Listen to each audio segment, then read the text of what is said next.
everyone, welcome back. Josh here with Josh's Lawn and Landscape.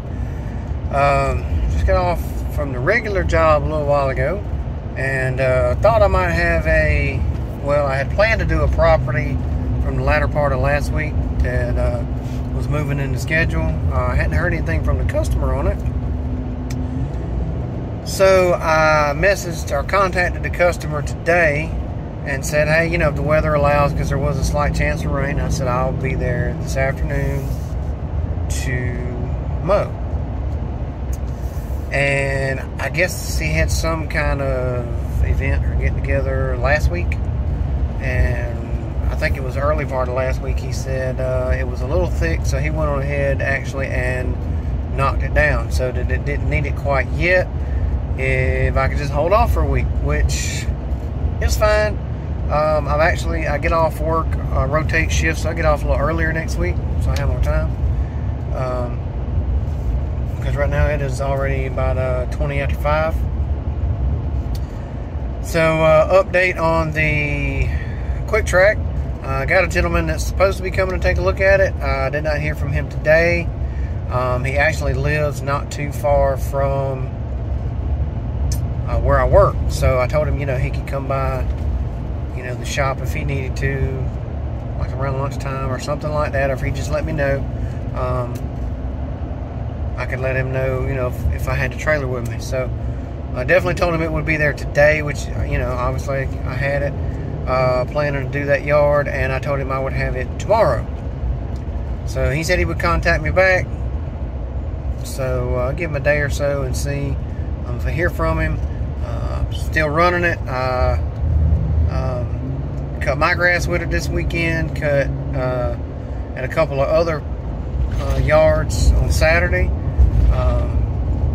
It's running pretty good. So I went by the dealer today and just asked about the service manager what his thoughts were on the muffler. He said it was kind of 50-50, that it probably was having some effect on the back pressure, but that would not cause any major problems of any kind. Just something that it would be just a little out of balance, and that you may notice a little fluctuation in the RPMs.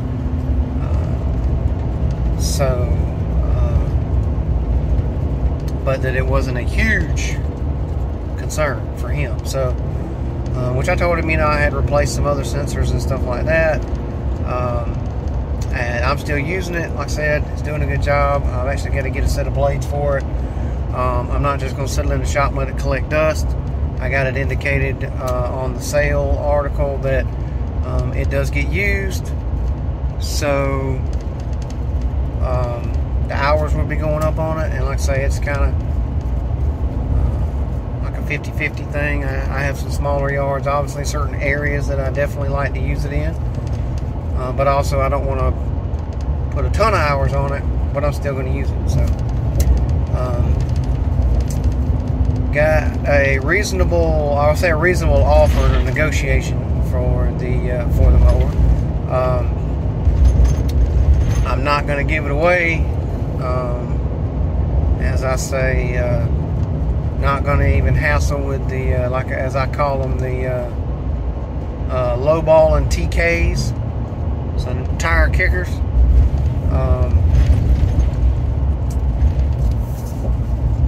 So I've had a couple of those already. Like I said, if I can't get a certain number for it, I've got a number in my mind that if I can't get for it,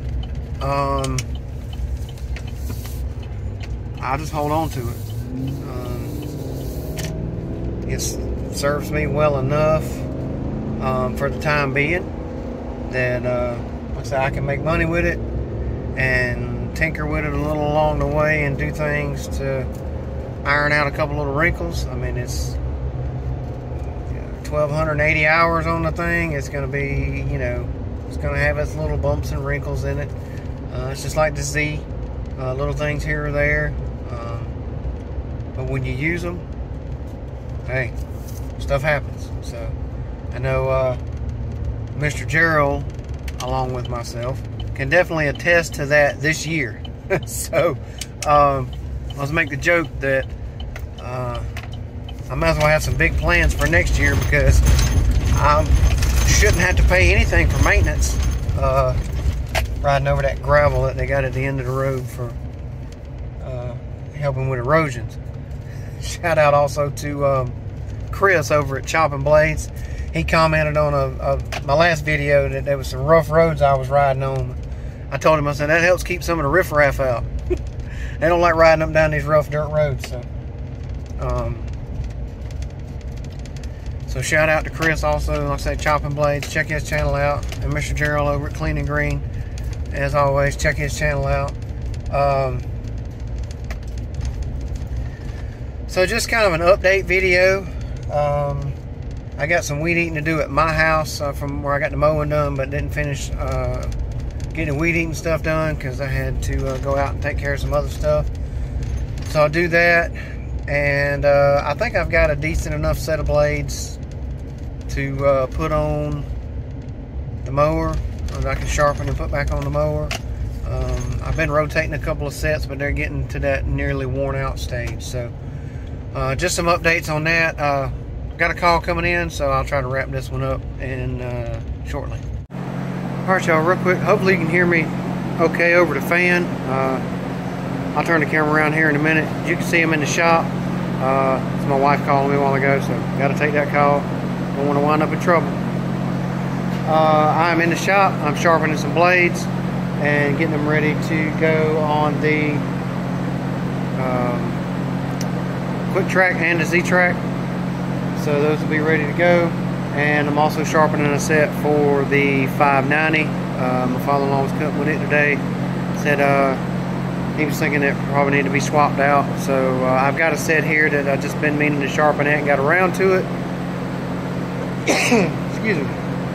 So let me turn the camera around and show you the sharpening setup. And most of y'all have probably already seen it. And yeah, here we go. So you see, got my shop fan running. Here is my simple sharpening setup. Bench vise, put the blade in flat where I can get to the blade cutting surface. Excuse me.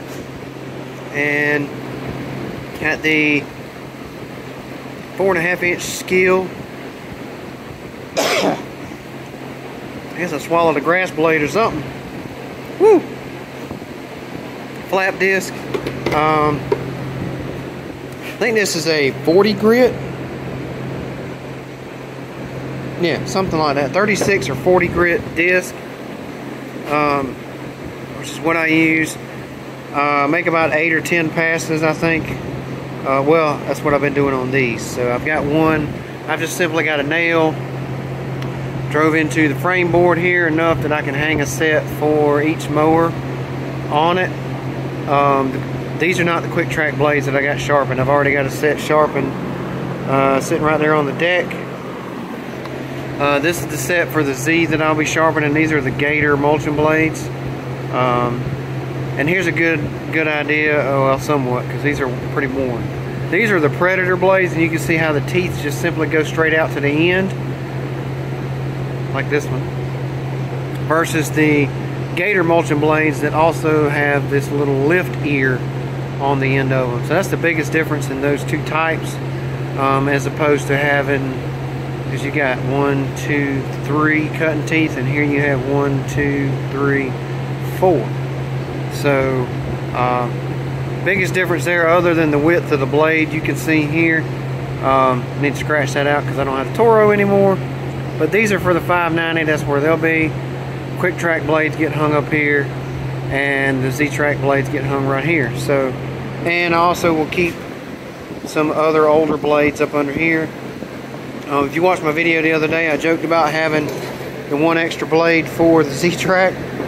There it is. So I've got to order me at least 2 more, so I have a matching set for those. And this is a set of the Gator mulching blades that I had for the quick track.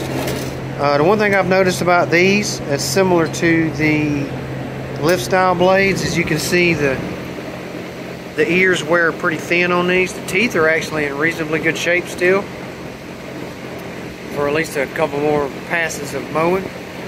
But and then they tend to round here on the end, which this is what sand does to your blades.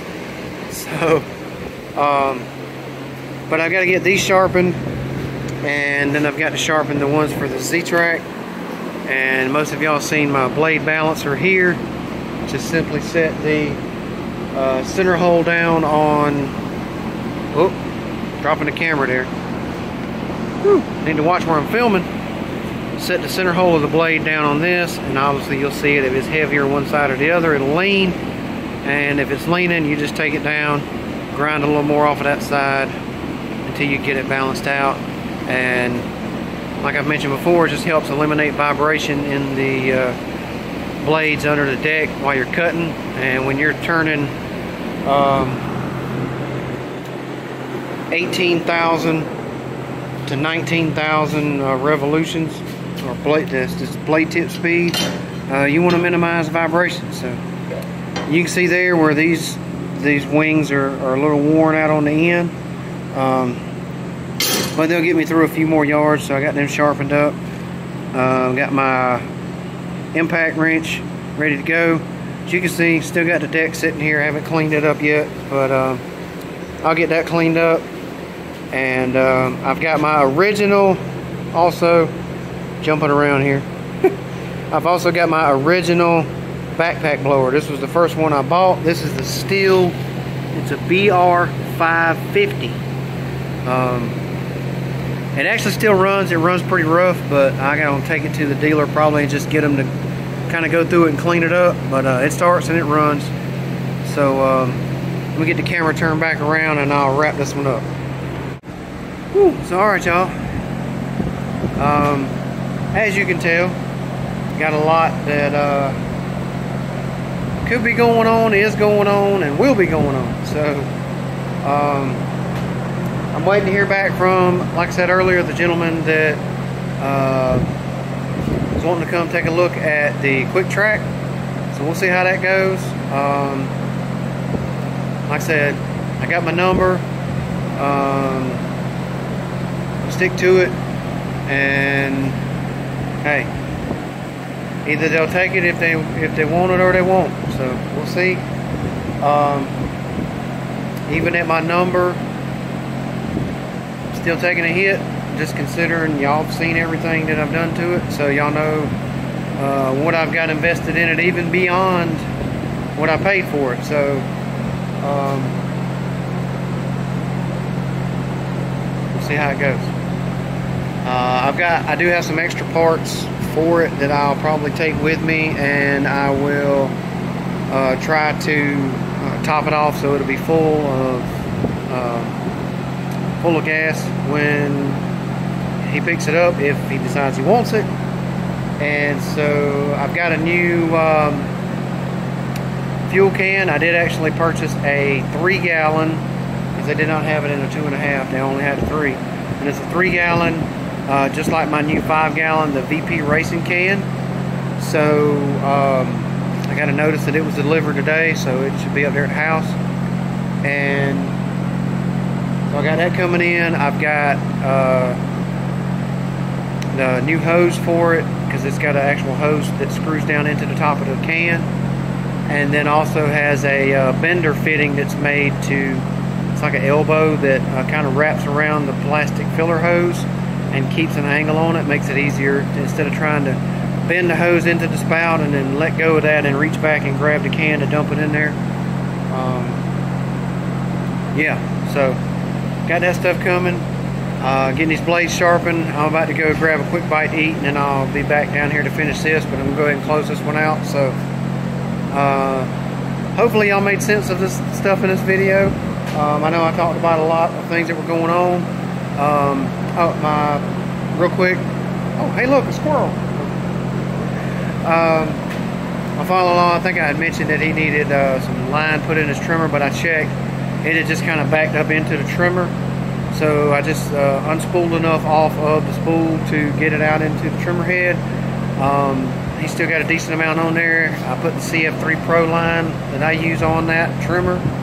So I've got that pulled back out. That's good to go. And yeah, so I've actually got some trimming I need to do at my house. Don't know if I'll get it done before dark, but we'll see.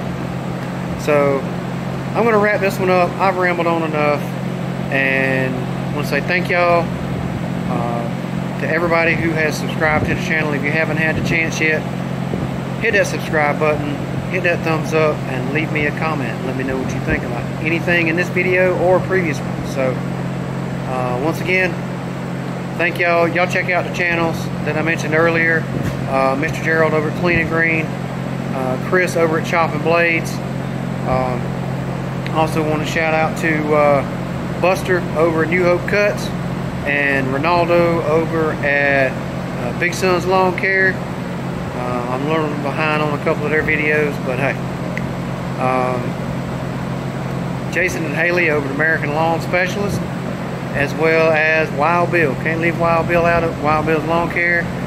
He's doing a little maintenance the other day on I believe one of the trimmers. But so yeah, check those channels out. As always, y'all be safe, be kind, be blessed, and catch you on the next one. Thanks everybody.